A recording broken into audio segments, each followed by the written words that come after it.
Electronic configuration নিয়ে last ক্লাসে discuss করেছিলাম এবং ইলেকট্রনিক কনফিগারেশনগুলো ঠিকঠাক করে লেখার জন্য তিনটে যে ইম্পর্ট্যান্ট প্রিন্সিপাল বা লস যেগুলো আমরা বলেছিলাম, পাউলিস এক্সক্লুশন প্রিন্সিপাল, আউফবাউ প্রিন্সিপাল এবং হুনস রুল, এইগুলো আমরা আমাদের লাস্ট ক্লাসে ডিসকাস করেছিলাম। তার সঙ্গে আমরা আরও কতগুলো ইম্পর্ট্যান্ট ইনফরমেশন তোমাদের সঙ্গে শেয়ার করেছিলাম। সেটা হচ্ছে যে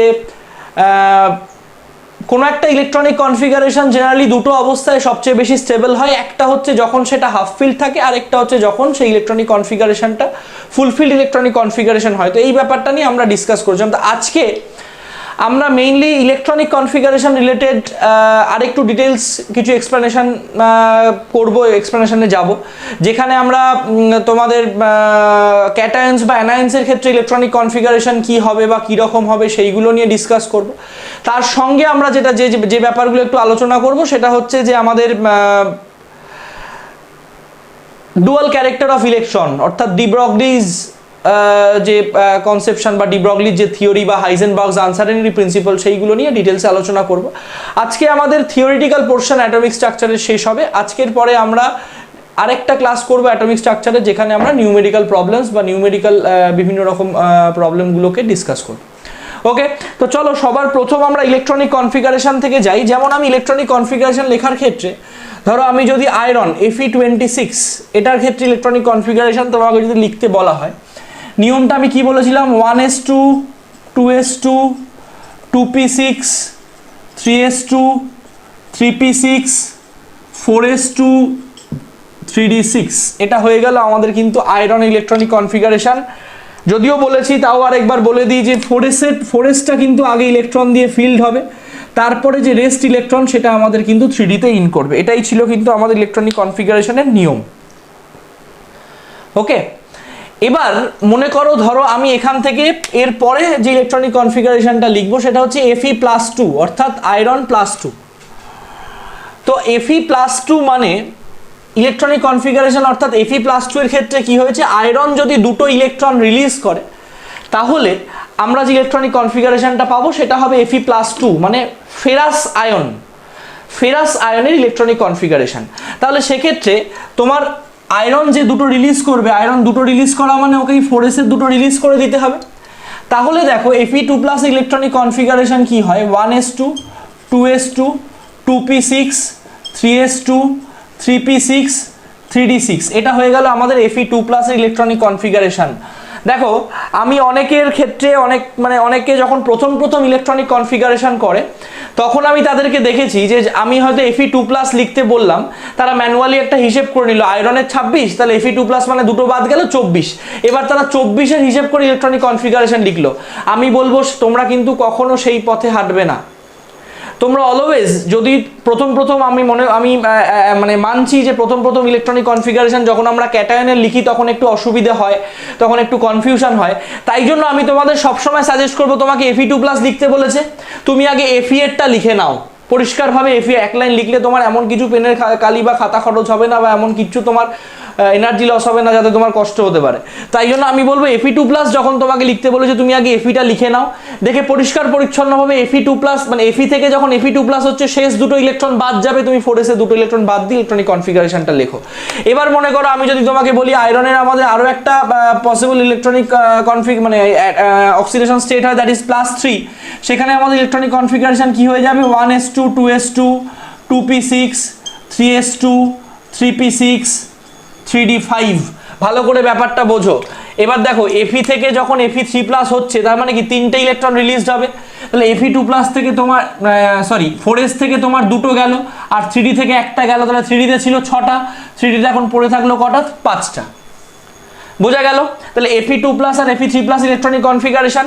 এইবারে আমার প্রশ্নটা হচ্ছে, তুমি যদি Fe2+ আর Fe3+ লেখো, তোমাকে যদি আমি প্রশ্ন করি এই যে আমাদের আয়রনের দুটো পসিবল অক্সিডেশন স্টেট, অর্থাৎ ফেরাস এবং ফেরিক, এই দুটো অক্সিডেশন স্টেটের মধ্যে কোন অক্সিডেশন স্টেটটা সবচেয়ে বেশি স্টেবল, অর্থাৎ ফেরাসটা বেশি স্টেবল না ফেরিকটা বেশি স্টেবল, সেক্ষেত্রে তোমাকে যেটা করতে হবে সেটা হচ্ছে তোমার এই যে শেষ কক্ষ 3d6 মানে তোমার ইলেকট্রনিক কনফিগারেশন কীরকম হবে আমি বলেছিলাম, 1 2 3 4 5 6, আর এখানে রয়েছে তোমার 3d5 মানে তোমার এটার ভেঙে লিখলে কি দাঁড়াবে, 1 2 3 4 5। তাহলে এই দুটোর মধ্যে অটোমেটিক্যালি কোনটা স্টেবল হবে? আশা করি তোমরা বুঝতে পেরে গেছো। অবশ্যই কিন্তু আমার স্টেবল হবে Fe3+। কেন? কারণ এর শেষ কক্ষটা রয়েছে আমার হাফ ফিল্ড, কারণ এর যে এই শেষ কক্ষ এটা আমার রয়েছে হাফ ফিল্ড বা অর্ধপূর্ণ। যেহেতু আমার এই শেষ কক্ষটা হাফ ফিল্ড বা অর্ধপূর্ণ, তাই জন্য অবশ্যই কিন্তু ফেরিক আয়ন বা Fe3+ আয়ন Fe2+ আয়ন অপেক্ষা অনেক বেশি স্টেবল হবে। কারণ আমরা জানি যে ইলেকট্রনিক কনফিগারেশন দুটো অবস্থায় সবচেয়ে বেশি স্টেবল হয়, আইদার সেটা যদি ফুল ফিল্ড থাকে অর সেটা যদি হাফ ফিল্ড থাকে। কি বললাম বোঝা গেল? আশা করি প্রত্যেকের ক্লিয়ার হয়েছে। নেক্সট এবার আমরা চলে আসব।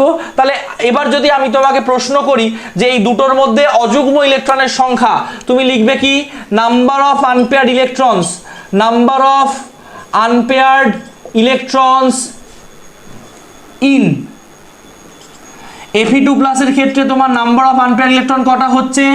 1 2 3 4, দ্যাট ইজ 4টে। আর Fe3+ এর ক্ষেত্রে তোমার নাম্বার অফ ইলেকট্রন কটা হচ্ছে? 5টা। 1 2 3 4 5, দ্যাট ইজ 5টা। তাহলে আমরা খুব পরিষ্কারভাবে বলতে পারছি যে Fe2+ এর ক্ষেত্রে নাম্বার অফ আনপেয়ার্ড ইলেকট্রন হয়ে গেল আমাদের 4টে, Fe3+ এর ক্ষেত্রে নাম্বার অফ আনপেয়ার্ড ইলেকট্রন হয়ে গেল আমাদের 5টা। ক্লিয়ার? বোঝা গেল? তাহলে Fe2+ আর Fe3+ এর মধ্যে কোনটা বেশি স্টেবল সেটাও আমি এক্সপ্লেন করলাম, তার সঙ্গে প্রত্যেকটাতে নাম্বার অফ আনপেয়ার্ড ইলেকট্রনগুলো আমি এক্সপ্লেন করে দিলাম। কি বললাম বোঝা গেল?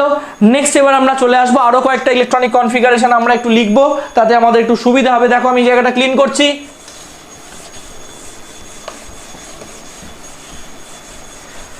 এবারে মনে করো তোমাকে ইলেকট্রনিক কনফিগারেশন লিখতে বলা হলো, সে মনে করো কপার +1। তাহলে আমি তোমাদের কিন্তু আগেই বলেছি যে কপারের ইলেকট্রনিক কনফিগারেশন আর ক্রোমিয়ামের ইলেকট্রনিক কনফিগারেশনটা কিন্তু ব্যতিক্রমিক, মানে এক্সেপশনাল। যদি আমি 1 থেকে 30 অবধি দেখি, মানে হাইড্রোজেন থেকে জিঙ্ক অবধি দুটো এক্সেপশনাল ইলেকট্রনিক কনফিগারেশন আমরা পাই, একটা হচ্ছে ক্রোমিয়াম, একটা হচ্ছে কপার। মানে যেটা হওয়া উচিত তার থেকে একটু আলাদা হয়। কেন হয়, কি জন্য হয়, তার এক্সপ্লেনেশন ডিটেলস আমরা আমাদের লাস্ট ভিডিওতে আলোচনা করেছি। সুতরাং আজকে আমি যেটা বলছি যে কপার 29, এটার ইলেকট্রনিক কনফিগারেশন কি হয়ে যায়? 1s2 2s2 2p6 3s2 3p6 4s1 3d10 হওয়া উচিত ছিল 3d9 4s2, কিন্তু তার বদলে এইটা হলো, যেটার এক্সপ্লেনেশন আমরা গতদিন দিয়েছি। এবার যদি আমি এখান থেকে কপার +1 অক্সিডেশন স্টেটে চলে আসি, তাহলে কি হবে? এই যে শেষ কক্ষের আমার একটা ইলেকট্রন, এই শেষ কক্ষের একটা ইলেকট্রন এখান থেকে রিমুভড হবে। তাহলে সেক্ষেত্রে আমরা যে ইলেকট্রনিক কনফিগারেশনটা পাবো সেটা কি পাবো? 1s2 2s2 2p6 3s2 3p6 3d10। Clear? ঠিক সিমিলারলি কপারের আরেকটা পসিবল অক্সিডেশন স্টেট হচ্ছে Cu+2। তাহলে কপার +2 এর যদি অক্সিডেশন স্টেট তুমি মানে ইলেকট্রনিক কনফিগারেশন তুমি লেখো, তাহলে তুমি কি পাবে? 1s2 2s2 2p6 3s2 3p6 3d9। খুব ভালো করে বোঝো, কপারের থেকে দুটো ইলেকট্রন বার করতে হলে প্রথম ইলেকট্রনটা তোমার বেরোবে হচ্ছে 4s থেকে, দ্বিতীয় ইলেকট্রনটা তোমার বেরোবে হচ্ছে 3d10 থেকে। তাহলে তোমার ইলেকট্রনিক কনফিগারেশন হবে 3d9। এবারে যদি তোমাকে প্রশ্ন করা হয় Cu+1 এবং Cu+2 এর মধ্যে কোনটা সবচেয়ে বেশি স্টেবল, তুমি কিভাবে সেটাকে এক্সপ্লেন করবে? দেখো কপার +1 মানে সেটা শেষ কক্ষের ইলেকট্রনিক কনফিগারেশন আমি কি লিখতে পারবো? 1 2 3 4, অর্থাৎ 1 2 3 4 5 6 7 8 9 10। ঠিক সিমিলারলি 3d9 যদি হয় তার ইলেকট্রনিক কনফিগারেশনটা কি হবে? 1 2 3 4, অর্থাৎ 1 2 3 4 5 6 7 8 9। তাহলে আমরা যখনই Cu+1 আর Cu+2 এর মধ্যে কম্পেয়ার করব, তখন Cu+2 Cu+1 এর ক্ষেত্রে আমি কি দেখব? ওর যে শেষ 3D উপকক্ষটা রয়েছে সেটা ফুল ফিল্ড অথবা পরিপূর্ণ, মানে ওই উপকক্ষে 10টা ইলেকট্রন ধরার কথা, 10টাই ওখানে দেওয়া আছে। সুতরাং কপার +1 আর কপার +2 এর মধ্যে ডেফিনেটলি কিন্তু আমার কপার +1টা বেশি স্টেবল হবে, কম্পারেটিভলি মোর স্টেবল হবে। ক্লিয়ার? বোঝা গেল? আশা করি ক্লিয়ার হয়েছে। এবার আমরা কিছু অ্যানায়নের ইলেকট্রনিক কনফিগারেশন দেখব। আমি এই জায়গাটা ক্লিন করছি।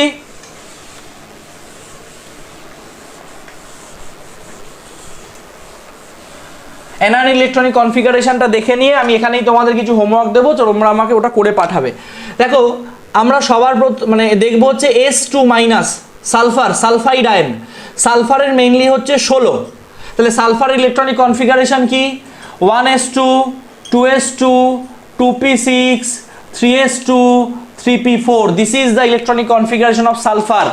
এবার যদি তোমার s2 মাইনাস হয়, অর্থাৎ সালফার যদি দুটো ইলেকট্রন গ্রহণ করে, তাহলে দুটো ইলেকট্রন অ্যাড হবে। দেখো আমার এই 3p তে কটা ইলেকট্রন রয়েছে? 4টে। এবার পি উপকক্ষ সর্বাধিক কতগুলো ইলেকট্রন ধরতে পারে? পি উপকক্ষে সর্বাধিক 6টা ইলেকট্রন আসতে পারে, 6টা ইলেকট্রন অ্যাকোমোডেশন করানো যায়। তাহলে সেক্ষেত্রে তোমার 3p তে আছে এখানে কটা? 4টে। তাহলে তুমি আরো কতগুলো ইলেকট্রন এক্ষেত্রে পাঠাতে পারবে?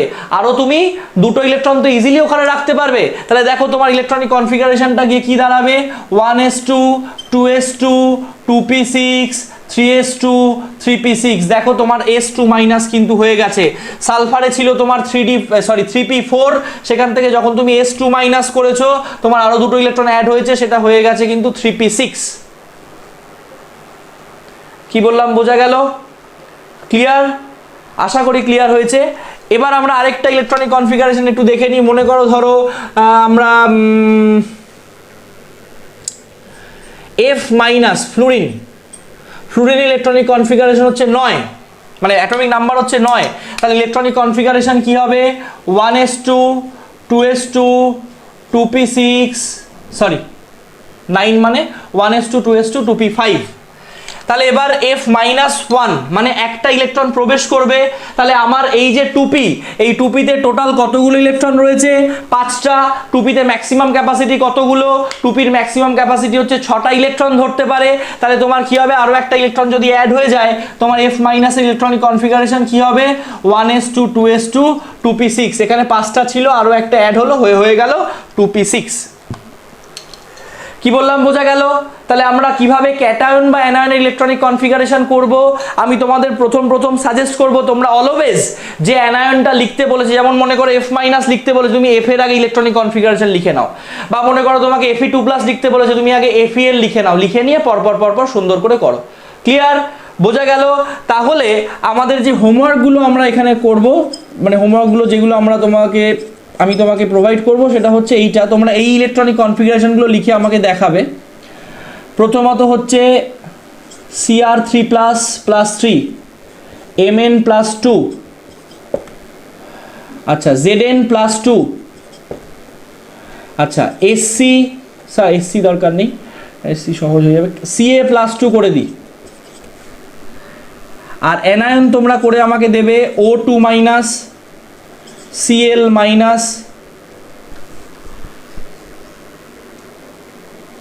N3-,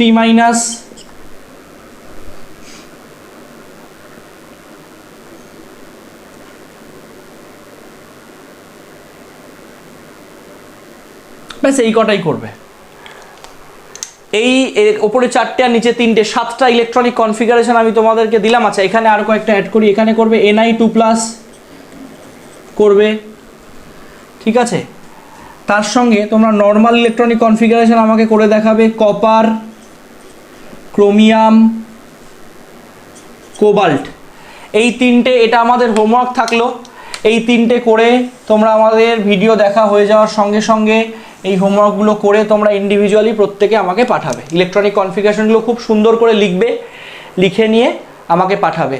chromium, manganese, zinc, calcium, nickel, এদের অ্যাটমিক নাম্বার কত সেইগুলো আমি তোমাদের বলছি না, ওটা তোমরা যে কোনো বই থেকে খুঁজলে পেয়ে যাবে। তারপরেও যদি খুঁজে না পাও তার জন্য তো আমি আছি, অসুবিধা নেই। কিন্তু এইগুলো কিন্তু তোমাদেরকে করে আমাকে পাঠাতে হবে, ইলেকট্রনিক কনফিগারেশন। ক্লিয়ার? দেখো তোমরা এটা লিখে নাও, আমি এই জায়গাটা ক্লিন করছি।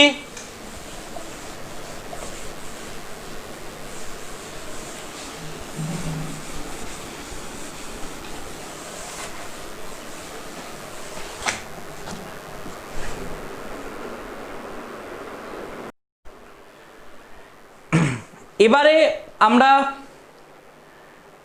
যে জায়গাটায় আসবো সেটা খুব সহজ, খুব ইম্পর্টেন্ট এবং খুব দরকারি একটা জায়গা, যেখানে আমরা একটা ইলেকট্রনের যে ডুয়াল ক্যারেক্টার, অর্থাৎ একটা ইলেকট্রনের যে দ্বৈত চরিত্র বা দ্বৈত সত্তা, সেই বিষয়টা নিয়ে আমরা ডিসকাস করব। তো দেখো প্রথমত যে জায়গাটা আমি একটু বলতে চাই সেটা হচ্ছে যে কোনো একটা ইলেকট্রনকে আমরা বোরের থিওরি অনুযায়ী বলি বা সমারফিল্ডের থিওরি অনুযায়ী বলি, যে থিওরি অনুযায়ী বলি না কেন, আমরা কোনো একটা ইলেকট্রনকে কিন্তু একটা পার্টিকেল বা একটা কণা হিসাবে কনসিডার করে নিয়েছিলাম ফ্রম দ্য বিগিনিং। তুমি যদি বোরের থিওরি বলো বা তার আগে রাদারফোর্ড বলো, তারপরে সমারফিল্ড, তুমি যেটাই বলো না কেন, আমরা কিন্তু ইলেকট্রনকে একটা কণা, একটা পার্টিকেল হিসেবেই ধরে নিয়েছিলাম। সবার প্রথম একজন মানে ফরাসি বিজ্ঞানী যিনি ডি ব্রগলি, তিনি সবার প্রথম ইলেকট্রনের যে দ্বৈত সত্তা বা ইলেকট্রনের যে ডুয়াল ক্যারেক্টার বা ইলেকট্রনের যে একটা দ্বৈত চরিত্র রয়েছে, সেই চরিত্রটা সম্পর্কে সবার প্রথম আমাদের কাছে ক্ল্যারিফিকেশন যিনি দিলেন তিনি হলেন ডি ব্রগলি। এবং ডি ব্রগলি বললেন যে ইলেকট্রনের মতন একটা ছোট মুভিং অবজেক্ট, মুভিং পার্টিকেল, তার সবসময় ডুয়াল ক্যারেক্টার থাকবে। তার পার্টিকেল ক্যারেক্টারও থাকবে, তার ওয়েভ ক্যারেক্টারও থাকবে, অর্থাৎ তার কণা ধর্মও থাকবে, তার তরঙ্গ ধর্মও থাকবে। তার মানে ডেফিনেটলি আমাদের যদি একটা ইলেকট্রনের ক্ষেত্রে কণা ধর্ম এবং তরঙ্গ ধর্ম অর্থাৎ পার্টিকেল নেচার এবং ওয়েভ নেচার দুটোই যদি থাকে, তাহলে সেই দুটো নেচারকে কানেক্ট করার, দুটো নেচারকে একজনের সঙ্গে অন্যজনের রিলেট করার একটা রিলেশন থাকবে। সেই রিলেশনটা এবার আমরা দেখব। ক্লিয়ার? তো দেখো সেই রিলেশনটা আমাদের কি, আমরা ওয়ান বাই ওয়ান আসবো। তো প্রথমত ফ্রম প্ল্যাঙ্কস কোয়ান্টাম থিওরি,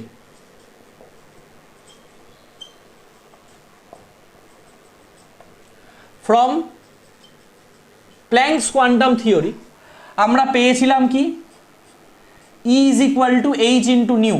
তোমরা মনে করে দেখো, আমরা প্ল্যাঙ্কের কোয়ান্টাম তত্ত্ব থেকে কিন্তু এই ইনফরমেশনটা পেয়েছিলাম যে E is equal to H into new.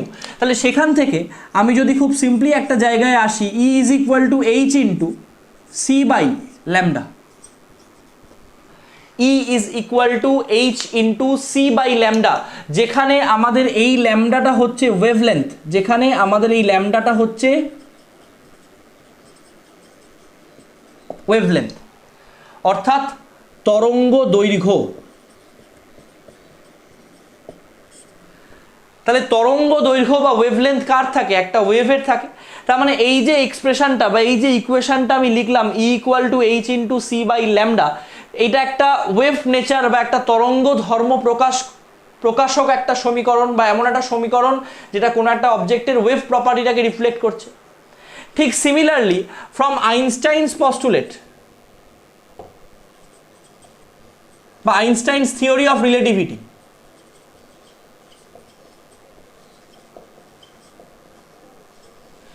অর্থাৎ আমরা যদি আইনস্টাইনের ভর এবং শক্তি মানে মাস এবং এনার্জির যে সমতুল্যতা বা যে ইকুইভ্যালেন্ট মাস মানে মাস আর এনার্জি যে ইকুইভ্যালেন্ট, সেই রিলেটেড যে ল বা সেই রিলেটেড যে ইকুয়েশন আমরা যেটা পেয়েছি, that is E equal to M into C square.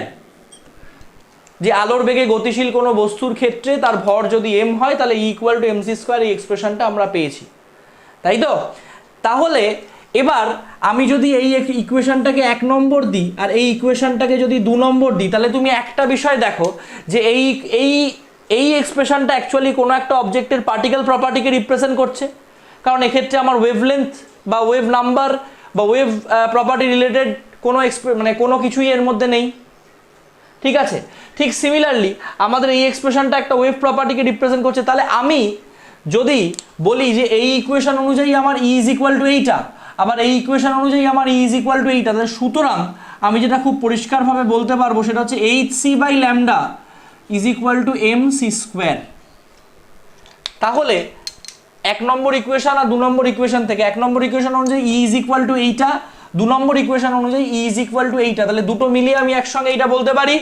তাহলে এখান থেকে তুমি দেখো, এখান থেকে আমি যদি এই সি সি ক্যান্সেল করে দিই, তাহলে আমি কি লিখতে পারবো? H by M C is equal to lambda, H by M C is equal to lambda, যেখানে আমাদের এই যে এমসি, এই এমসিটা অ্যাকচুয়ালি কি রিপ্রেজেন্ট করছে? এমসিটা রিপ্রেজেন্ট করছে হচ্ছে আমাদের মোমেন্টাম অথবা ভরবেগ, আর এই ল্যামডাটা আমাদের কি রিপ্রেজেন্ট করছে?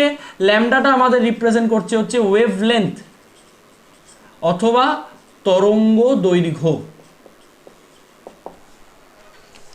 তাহলে এই যে আমাদের ডি ব্রগলিজ এক্সপ্রেশন বা ডি ব্রগলির এই যে সমীকরণ, এই সমীকরণ অনুযায়ী আমরা কিন্তু কোনো একটা পার্টিকেল, কোনো একটা অবজেক্টের তরঙ্গ ধর্ম এবং কণা ধর্ম, অর্থাৎ সেই পার্টিকেলটার যে ওয়েভ প্রপার্টি এবং সেই পার্টিকেলটার যে মানে পার্টিকেল প্রপার্টি মানে কণা ধর্ম, দুটোর মধ্যে কিন্তু রিলেশন তৈরি করতে পারলাম। এবং সবসময় কোনো একটা অবজেক্ট যে লাইটের ভেলোসিটিতেই মুভ করবে সেরকম তো নাও হতে পারে, তাই জন্য এই ইকুয়েশনটাকে আমরা আরেকভাবে লিখে নিতে পারি, that is h/mv is equal to lambda. মানে যেখানে আমার এই যে ভি, এই ভিটা হচ্ছে ওই মুভিং অবজেক্টটার ভেলোসিটি, সেই মুভিং অবজেক্টের ভেলোসিটি সবসময় যে লাইটের ভেলোসিটি হবে তার কোনো মানে নেই, তাই জন্য আমি এক্সপ্রেশনটাকে জাস্ট mc এর জায়গায় mv করলাম, নাথিং এলস। ক্লিয়ার? বোঝা গেল? তাহলে আমরা এটা হচ্ছে আমাদের ডি ব্রগলির সমীকরণ। যদি তুমি বলো ডি ব্রগলির সমীকরণ, এটা আমাদের যেখানে বলা হয়েছে lambda is equal two h/mv। এই ফর্মুলা রিলেটেড বা এই ফর্মুলা দিয়ে কিন্তু প্রচুর নিউমেরিক্যাল আসে, খুব সহজ। ল্যামডা যেখানে এইচটা প্ল্যাঙ্কস কনস্ট্যান্ট আমি বলে দিয়েছি 6.626 × 10⁻27 আর্ক সেকেন্ড, অথবা 6.626 × 10⁻34 জুল সেকেন্ড। তাহলে এই সমীকরণ অনুযায়ী আমরা কিন্তু চাইলে অবজেক্টের মোমেন্টাম বার করতে পারি, ওয়েভলেন্থ বার করতে পারি, বা ভেলোসিটি বার করতে পারি, আমরা কিন্তু এই এক্সপ্রেশন ইউজ করে বার করতে পারি। তাহলে এইবারে যে প্রশ্নটা গিয়ে দাঁড়ালো যে তাহলে আমরা বোরের থিওরি অনুযায়ী জানতাম যে ইলেকট্রন হচ্ছে একটা পার্টিকেল, একটা অবজেক্ট। এখন আমরা জানতে পারলাম যে ইলেকট্রনের ডুয়াল ক্যারেক্টার আছে, অর্থাৎ ইলেকট্রনের পার্টিকেল প্রপার্টিও রয়েছে, ইলেকট্রনের কণা ধর্ম অর্থাৎ ইলেকট্রনের তরঙ্গ ধর্ম অর্থাৎ ওয়েভ প্রপার্টিও রয়েছে। তাহলে বোরের থিওরি অনুযায়ী যেটা বলা ছিল যে mvr is equal two nh/2π, সেই কথাটা কি ভুল? সেই কথাটা যদি ভুল হয় তাহলে আমাদের এই যে এত রেডিয়াস ক্যালকুলেশন, এনার্জি ক্যালকুলেশন, এগুলো সব বেকার হয়ে যাবে। তখন ডি ব্রগলি কি করলেন? ডি ব্রগলির থিওরি অনুযায়ী বোরের থিওরির থেকে যেটা আমরা পেয়েছি যে অ্যাঙ্গুলার মোমেন্টামটা h/2π এর সরল পূর্ণ সংখ্যার গুণিতক হবে, সেইটাকে এক্সপ্লেন করলেন। দেখো কিভাবে আমরা এক্সপ্লেন করব, আমি এই জায়গাটা ক্লিন করছি।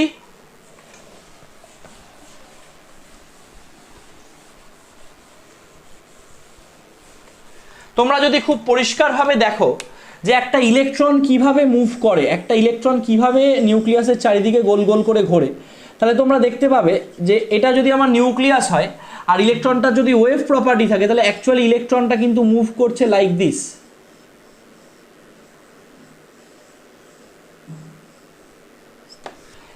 মানে আমরা এতকাল জানতাম যে ইলেকট্রনটা এরকম চারিদিকে বৃত্তাকার কক্ষপথে নর্মালি ঘুরে যাচ্ছে, কিন্তু এখন আমরা সেটা দেখলাম যে ইলেকট্রনটা এরকম ওয়েভ ফর্মে বা তরঙ্গের আকারে নিউক্লিয়াসের চারিদিকে প্রদক্ষিণ করছে। তাহলে ইলেকট্রনটা যদি তরঙ্গের আকারে নিউক্লিয়াসের চারিদিকে প্রদক্ষিণ করে, তাহলে আমাকে একটা জিনিস একটু বলো, এই যে বৃত্তাকার পথ, যে পথ বরাবর ও ওয়েভ ফর্মে প্রপাগেট করছে, সেই বৃত্তাকার পথের ব্যাসার্ধ হচ্ছে r। তাহলে একটা ইলেকট্রন যদি এই পজিশন থেকে এক পাক ঘুরে আবার এই পজিশনে আসে, তাহলে ও টোটাল কতটা ডিস্টেন্স ও কভার করবে? That is the circumference of this circular path, অথবা এই সার্কুলার পাথের যেটা পরিধি। তাহলে সেই সার্কামফারেন্সটা কত হবে সার্কুলার পাথের? That is 2πr। মানে একটা ইলেকট্রন যখন এই জায়গা থেকে শুরু করে এই পথটা ধরে এসে কমপ্লিট করে আবার এই পয়েন্টে আসছে, তাতেও টোটাল কতটা ডিস্টেন্স কভার করছে? টোটাল ডিস্টেন্স কভার করছে হচ্ছে 2πr ডিস্টেন্স ও কিন্তু কভার করছে, তাই তো? এবং এই ডিস্টেন্সটাও কভার করছে কিভাবে? লাইক দিস ওয়েভ ফর্মে। তা আমরা ধরে নিচ্ছি এই যে একটা ওয়েভ, এই একটা ওয়েভের দৈর্ঘ্য হচ্ছে ল্যামডা। এবার এই বৃত্তাকার পথ বরাবর ওর টোটাল হয়তো n খানা ল্যামডা আছে, তাহলে আমি তো খুব পরিষ্কারভাবে বলতে পারি যে 2πr is equal to n lambda. খুব ভালো করে বোঝো, একটা ইলেকট্রন এই বৃত্তাকার কক্ষপথ বরাবর ঘুরছে, তাহলে এই বৃত্তাকার কক্ষপথ বরাবর ও যদি এক পাক ঘোরে, মানে একটা রাউন্ড যদিও ঘুরে আসে, তাহলে ও টোটাল কত ডিস্টেন্স কভার করবে? ওই বৃত্তাকার পথটা সার্কামফারেন্স যেটা হবে অর্থাৎ 2πr, মানে ওর পরিধি যেটা আমরা জানি যে একটা বৃত্তের পরিধি হয় 2πr। এবার এই পথটা তো ওয়েভ ফর্মে প্রপাগেট করেছে, মানে অনেকগুলো কমপ্লিট ওয়েভ করে তারপরেও কমপ্লিট করেছে। তাহলে এই যে মনে করো একটা কমপ্লিট ওয়েভের লেন্থ হচ্ছে ল্যামডা, তাহলে এর মধ্যে যদি n খানা কমপ্লিট ওয়েভ থাকে তাহলে n খানা কমপ্লিট ওয়েভের টোটাল লেন্থ কত হবে n ইন্টু ল্যামডা, তাই তো n খানা পাথের টোটাল কত হবে n ইন্টু ল্যামডা। তাহলে আমি বলতে পারি যে 2 pi r is equal to n lambda. তাহলে সেই জায়গা থেকে আমি কি লিখতে পারবো, lambda is equal to 2 pi r by n। এটা আমার 1 নম্বর সমীকরণ হয়ে গেল। Now from de Broglie's equation আমরা কি জেনেছি, lambda is equal to h by mv। এটাকে তুমি 2 নম্বর ইকুয়েশন হিসাবে কনসিডার করো। তাহলে therefore from equation 1 and equation 2 lambda is equal two এইটা বা ল্যামডা ইজ ইকুয়াল টু এইটা। তাহলে দেয়ারফর আমি বলতে পারছি 2 pi r by n is equal to h by mv। তাহলে আমরা কি লিখতে পারবো, দেখো এখান থেকে আমি সিম্পলিফাই করে এটা লিখতে পাচ্ছি mvr is equal to n into h by 2 pi. অর্থাৎ আমরা ডি ব্রগলির সমীকরণ বা ডি ব্রগলির ক্ষেত্রে ইলেকট্রনের এই যে ডুয়াল নেচার বা ডুয়াল ক্যারেক্টার, এই ডুয়াল ক্যারেক্টারের কনসেপশনটা ব্যবহার করে আমরা কিন্তু ইলেকট্রনের মানে ক্ষেত্রে বোরের যে সমীকরণ অর্থাৎ mvr is equal to nh by 2 pi সেই সমীকরণে কিন্তু আসতে পারলাম।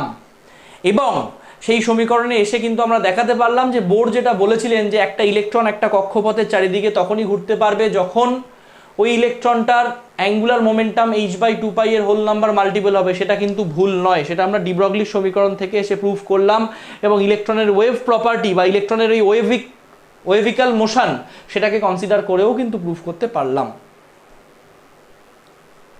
কি বললাম বোঝা গেল? তাহলে এবারে কতগুলো জিনিস একটু তোমাদের কাছে ক্ল্যারিফাই করে দিতে চাই। তাহলে প্রত্যেকটা পার্টিকেল, প্রত্যেকটা মুভিং পার্টিকেলেরই কি পার্টিকেল মানে কণা ধর্ম এবং তরঙ্গ ধর্ম অর্থাৎ পার্টিকেল নেচার এবং ওয়েভ নেচার আছে? বলছে যে না। যদি কোনো ম্যাক্রোস্কোপিক অবজেক্ট হয়, ম্যাক্রোস্কোপিক অবজেক্ট মানে যেগুলোকে আমরা খালি চোখে দেখতে পাচ্ছি, যেগুলো একটু মোটামুটি একটা মাস একটু ভারী, সেই ধরনের অবজেক্টের ক্ষেত্রে কিন্তু আমাদের ডি ব্রগলির হাইপোথিসিস অনুযায়ী পার্টিকেল ক্যারেক্টার ওয়েভ ক্যারেক্টারের মধ্যেকার যে রিলেশন সেটা কিন্তু ডেভেলপ করা যাবে না। পার্টিকেল ক্যারেক্টার এবং ওয়েভ ক্যারেক্টারের মধ্যে মানে ডুয়াল ক্যারেক্টার মেইনলি তাদেরই থাকবে যেগুলো মাইক্রোস্কোপিক অবজেক্ট লাইক ইলেকট্রন বা এই ধরনের যেগুলো খুব মানে খুবই ছোট পার্টিকেল যাদের মানে মোশন আছে একটা, যারা একটা মুভমেন্টের মধ্যে থাকে, তাদের ক্ষেত্রে তুমি ডি ব্রগলির থিওরি অনুযায়ী কিন্তু পার্টিকেল ক্যারেক্টার এবং ওয়েভ ক্যারেক্টারকে রিলেট করতে পারবে, ডুয়াল ক্যারেক্টারটাকে বোঝাতে পারবে।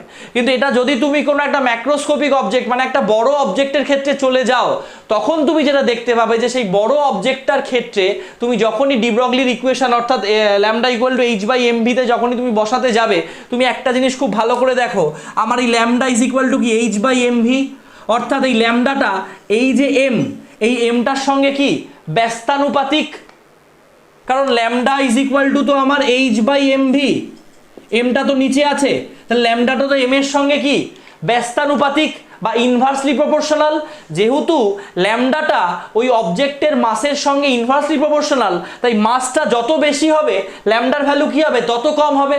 তাই জন্য দেখা যাচ্ছে যে কোনো একটা ক্রিকেট বল বা ওই ধরনের কোনো একটা বলের ক্ষেত্রে তুমি যখন এই এক্সপ্রেশনটা ইউজ করছো তখন তুমি দেখতে পাচ্ছ যে ল্যামডার ভ্যালুটা এতটাই ছোট হয়ে যাচ্ছে যে সেটা নেগলিজেবল রেঞ্জে চলে যাচ্ছে, সেটা নগণ্য পর্যায়ে চলে যাচ্ছে। তাই জন্য আমরা কিন্তু কোনো ম্যাক্রোস্কোপিক অবজেক্ট বা কোনো ভারী অবজেক্টের ক্ষেত্রে, ভারী মুভিং অবজেক্টের ক্ষেত্রে লাইক ক্রিকেট বল, ফুটবল এই ধরনের কোনো অবজেক্টের ক্ষেত্রে কিন্তু ডি ব্রগলির এই ফর্মুলাটাকে ফিট করাতে পারবো না। কেন পারবো না? ওয়ান সেকেন্ড আরেকবার একটু বলে দিচ্ছি যে আমরা এই এক্সপ্রেশন অনুযায়ী কি দেখতে পাচ্ছি যে ল্যামডাটা কোনো একটা অবজেক্টের মাসের সঙ্গে ইনভার্সলি প্রপোর্শনাল বা ব্যস্তানুপাতিক। তাই কোনো একটা অবজেক্টের ক্ষেত্রে মাস যত বেশি হবে ল্যামডা কি হবে তত কম। এবার তুমি যখনই একটা ক্রিকেট বল বা ফুটবল বা এই ধরনের বড় অবজেক্ট কনসিডার করছো, তার মাসটা বড় হওয়ার জন্য ল্যামডাটা কিন্তু তোমার নেগলিজেবল রিজিয়নে চলে যাচ্ছে বা নগণ্য পর্যায়ে চলে যাচ্ছে। দ্যাট ইজ ওয়াই আমরা কিন্তু সেক্ষেত্রে তোমার এই ডি ব্রগলির এক্সপ্রেশন বা সেই ধরনের অবজেক্টগুলোর ক্ষেত্রে কিন্তু ডুয়াল ক্যারেক্টার ওয়েভ ক্যারেক্টারের মধ্যে রিলেশন ডেভেলপ করতে পারছি না। ক্লিয়ার?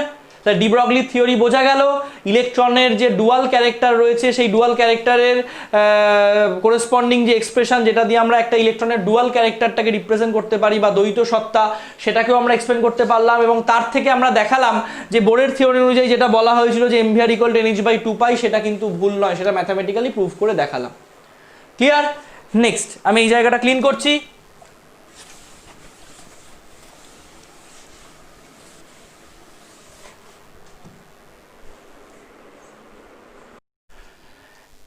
এবার আমরা যে জায়গাটা ডিসকাস করব সেটা হচ্ছে হাইজেনবার্গস আনসার্টেনিটি প্রিন্সিপাল, অর্থাৎ হাইজেনবার্গের অনিশ্চয়তা নীতি। হাইজেনবার্গস আনসার্টেনিটি প্রিন্সিপাল, আনসার্টেনিটি প্রিন্সিপাল। দেখো, বোরের থিওরির ড্রব্যাক বা লিমিটেশনসগুলো বলার সময় আমি তোমাদের হাইজেনবার্গস আনসার্টেনিটি প্রিন্সিপাল সম্পর্কে কিছুটা বলেছিলাম, যেখানে বলা হয়েছিল যে কোনো একটা ইলেকট্রনের পজিশন এবং মোমেন্টাম, হাইজেনবার্গের আনসার্টেনিটি প্রিন্সিপাল অনুযায়ী বলা হয়েছে যে কোনো একটা ইলেকট্রনের পজিশন এবং মোমেন্টাম আমরা at a time accurately determine করতে পারি না। মানে কোনো একটা ইলেকট্রনের একটা পার্টিকুলার মোমেন্টে কোনো একটা ইলেকট্রনের পজিশন কি বা একটা পার্টিকুলার মোমেন্টে ইলেকট্রনটা কোন জায়গায় আছে এইটাকে পার্টিকুলারলি ডিটারমাইন করা সম্ভব নয়। এবং হাইজেনবার্গের আনসার্টেনিটি প্রিন্সিপালের মূল কথা বা মূল থিওরি যেটাই তোমরা বলো না কেন সেটা কিন্তু এটাই। এবং হাইজেনবার্গের আনসার্টেনিটি প্রিন্সিপাল অনুযায়ী বলা হয়েছে যে কোনো একটা ইলেকট্রনের পজিশন বা অবস্থান নির্ণয়ের অনিশ্চয়তা বা আনসার্টেনিটি যদি ডেল এক্স হয় এবং ভরবেগ নির্ণয়ের আনসার্টেনিটি বা অনিশ্চয়তা যদি ডেল পি হয়, তাহলে according to Heisenberg's uncertainty principle del x into del p is greater than equal to h/4π। বলা হচ্ছে যে তুমি যদি কোনো একটা ইলেকট্রনের ক্ষেত্রে, কোনো একটা মুভিং ইলেকট্রনের ক্ষেত্রে তার অবস্থানটাকে অ্যাকুরেটলি ডিটারমাইন করতে চাও, তাহলে সেক্ষেত্রে তার ভরবেগ নির্ণয়ের যে অনিশ্চয়তা সেটা বেড়ে যাবে। আবার তুমি কোনো একটা ইলেকট্রনের ক্ষেত্রে যদি ভরবেগটাকে অ্যাকুরেটলি ডিটারমাইন করতে যাও, তাহলে তার অবস্থান বা পজিশন ডিটারমাইন করার যে অনিশ্চয়তা বা আনসার্টেনিটি সেটা বেড়ে যাবে। অর্থাৎ মুদ্রা কথা হলো এটাই যে অ্যাট এ টাইম আমরা কোনো একটা মুভিং ইলেকট্রনের পজিশন এবং মোমেন্টাম দুটোকে একসঙ্গে ডিটারমাইন করতে পারবো না, it is impossible. Okay, so সেই করেসপন্ডিং যে ম্যাথামেটিক্যাল এক্সপ্রেশন সেটা হচ্ছে আমাদের এইটা, যেখানে del X into del P is greater than equal to h/4π, যেখানে ডেল এক্সটা হচ্ছে আমার অবস্থান বা পজিশন নির্ণয়ের অনিশ্চয়তা বা আনসার্টেনিটি, যেখানে ডেল পিটা হচ্ছে আমাদের ভরবেগ বা মোমেন্টাম ডিটারমাইন করার ক্ষেত্রে আনসার্টেনিটি। তাহলে ভরবেগ মানে আমরা কি জানি, ভর ইন্টু বেগ, মানে ভর এবং বেগের গুণফলটাকে আমরা ভরবেগ বলি।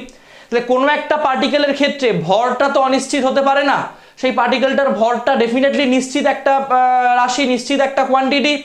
সেক্ষেত্রে আমরা এই এক্সপ্রেশনটাকে রিরাইট করতে পারি like this, del X into M del V greater than equal to h/4π, যেখানে আমাদের এই এমটা হচ্ছে বস্তুটার ভর আর ভি ডেল ভিটা হচ্ছে গতিবেগ বা ভেলোসিটি ডিটারমিনেশনের আনসার্টেনিটি বা গতিবেগ নির্ণয়ের অনিশ্চয়তা। তাহলে সেক্ষেত্রে আমরা বলতে পারবো খুব সিম্পলি যে del X into del V is greater than equal to h/4π M.